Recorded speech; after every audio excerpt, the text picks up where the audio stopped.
علاش كنطولوا في دور الضحيه؟ كاين اللي 60 عام وهو مازال عايش في دور الضحيه، وكاين اللي 50، وكاين اللي 40، وكاين اللي 30. كل واحد على قد العمر ديالو وعايش في دور الضحيه ويتقنوه. علاش؟ لانه يجني واحد مكاسب وهميه. بحال هاد المكاسب تيبقى عايش في دور الضحيه حتى يقول لي راسو ان الالم هو أأمن من الشفاء. ومن المكاسب كذلك أن الألم راه كيساوي الاهتمام. يعني كلما كنت متألما وكلما كنت كنشكي وكلما كنعاود على قصتي الحزينة وعلى ماضي السيء كنبقى كل مرة نشكي، فأنني أجذب المزيد من الاهتمام. يعني أن الناس يتعاطفوا معايا. وللأسف هاد الشيء حتى الخوارزميات ديال السوشيال ميديا تتشجعوا وكتفرضوا علينا. كيولي اللاوعي ديالنا تيقول ان يعني نتعاطف مع القصص المؤلمه او القصص اللي فيها المشاكل او اللي فيها طاقه سلبيه. الا لاحظتوا ان بزاف ديال القصص والقنوات طالعين في المشاهدات باش بالمشاكل او لا القصه فيها الم، فتلقى ان الناس تتعاطفوا. الخوارزميات تيبقى داك الفيديو طالع بزاف. يعني هما الخوارزميات عندها فوائد ربحيه بالدرجه الاولى، ولكن حنا يعني كمتلقي فكيبقى يدخل لينا او لا يغذي هذاك دور الضحيه، كيتغذى من هذوك المحتويات او المحتوى اللي فيه تعاطف.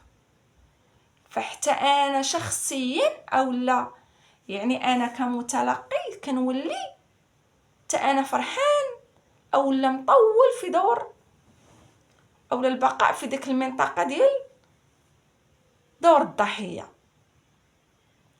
لانني اكسب الاهتمام، تعاطف،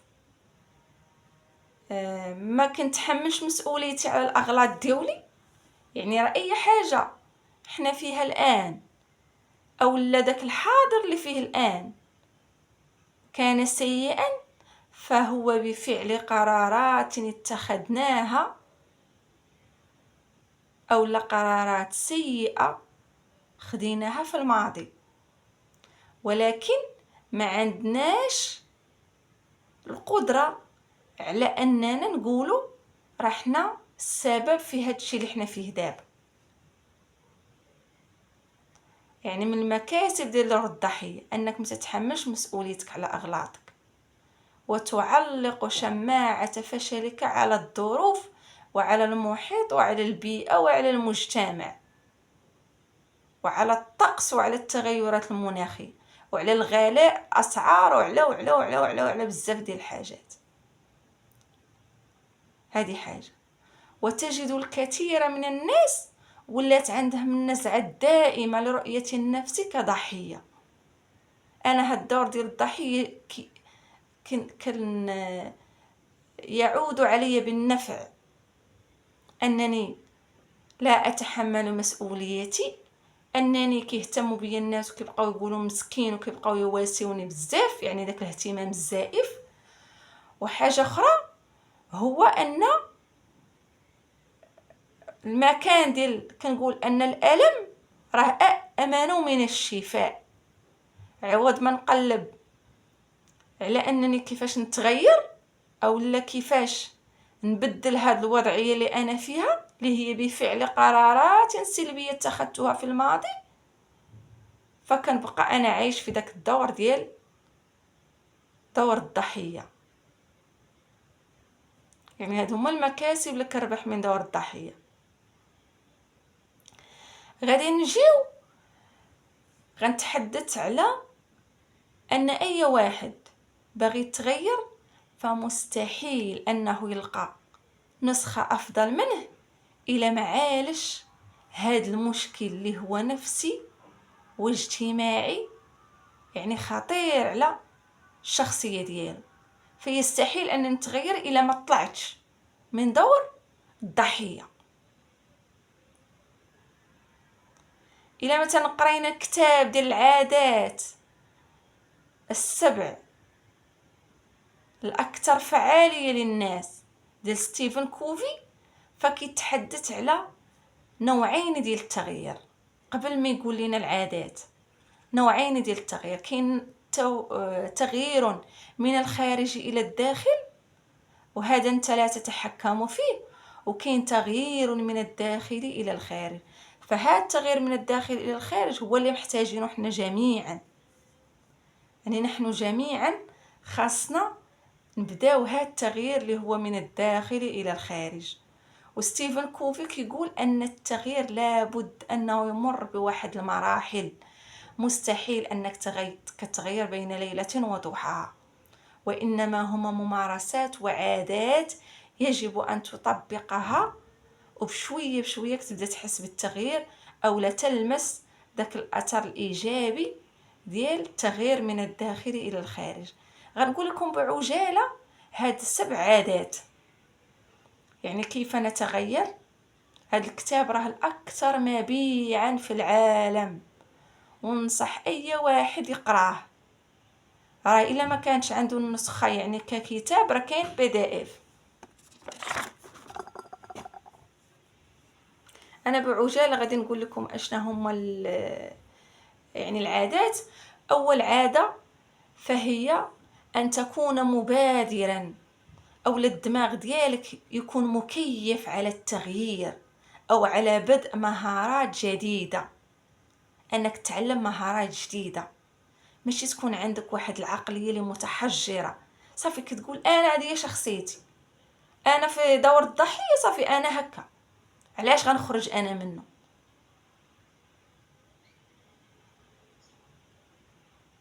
هذه اول عاده. العاده الثانيه، يجب عليك ان تحدد اهدافك بوضوح.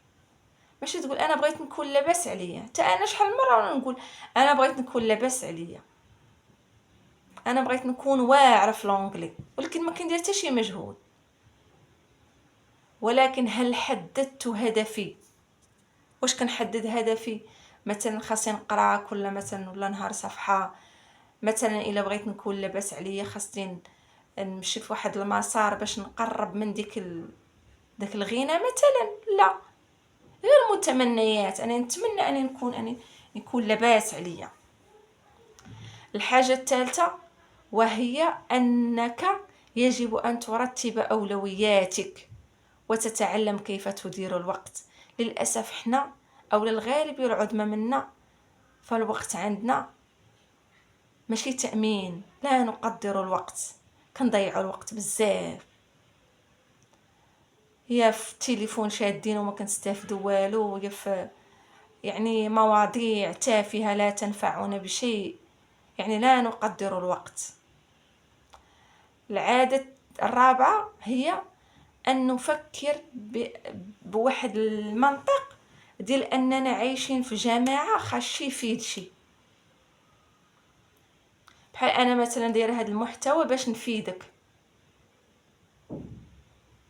اولا كنتفرج في محتوى اخر يعني كنستافد. مثلا كنتبع احمد الشقيري ولا يعني هاد الناس ديال التنميه الذاتيه، يعني انا يعني استفيد واحاول ان افيد. يعني خاص يكون عندك ديال هاد المنطق رابح رابح، انني نربح ويربحوا معايا حتى الناس، او ان ادير نفسي بواحد الدائره ديال الاشخاص اللي هما ايجابيين، كنستافد منهم كيستافدوا مني.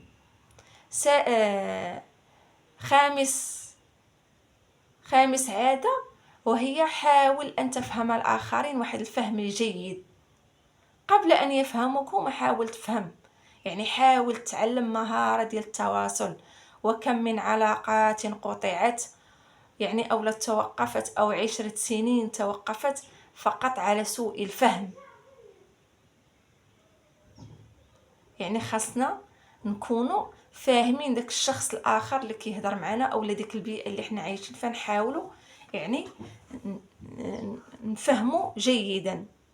سادس عاده، وهي يعني اي واحد فينا خاصه تكون عنده القدره ديال ان الله تعالى يعني ان نقدر قيمه العطاء، يعني نعطي. راه في العطاء هي الراحه ديالك، العطاء هي السعاده الحقيقيه ديالك. يعني بالعطاء تسمو النفس.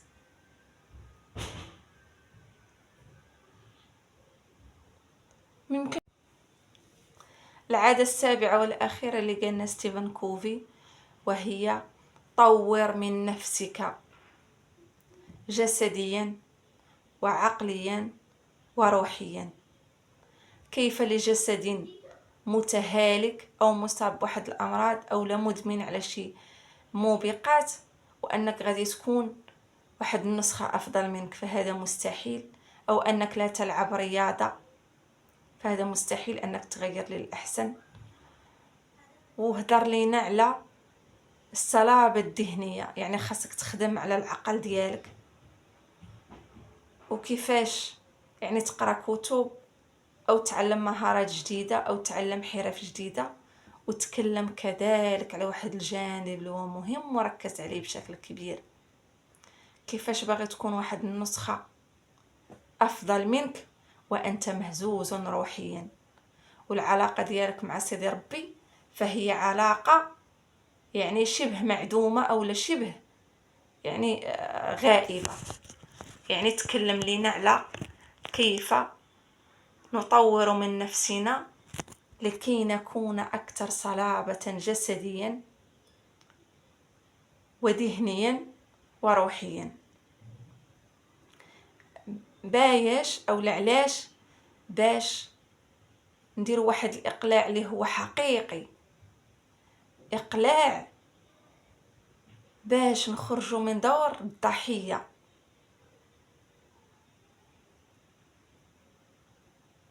ما نبقاوش عايشين في هاد دور الضحية وغير الشكاوي، نشكيو نشكيو نشكيو، لأن بالشكوى كيتغدى كنغديو هاد دور الضحية، فكنبقاو دائما عايشين فيه.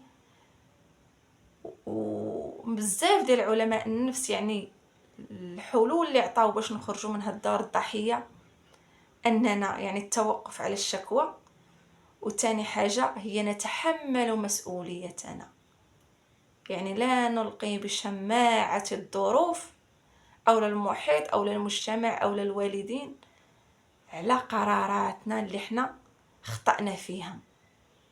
يعني يجب أن تتحمل مسؤوليتك كاملة.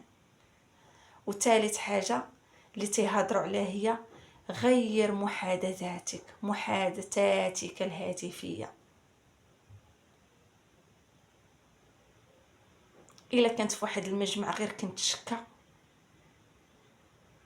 فأنني نحاول نقطع مع هذوك المحادثات، لأنني دائما يعني اللاوعي ديالي غيخليني أنني نبقى في داك دور الضحية، وأنني منتحملش مسؤوليتي، وأنني نبقى في داك السجن اللي هو دائم باش نكسب التعاطف ونكسب داك الاهتمام يعني الزائف، ونكسب شي حوايج اللي ما عندهم حتى شي يعني حتى شي نتيجة.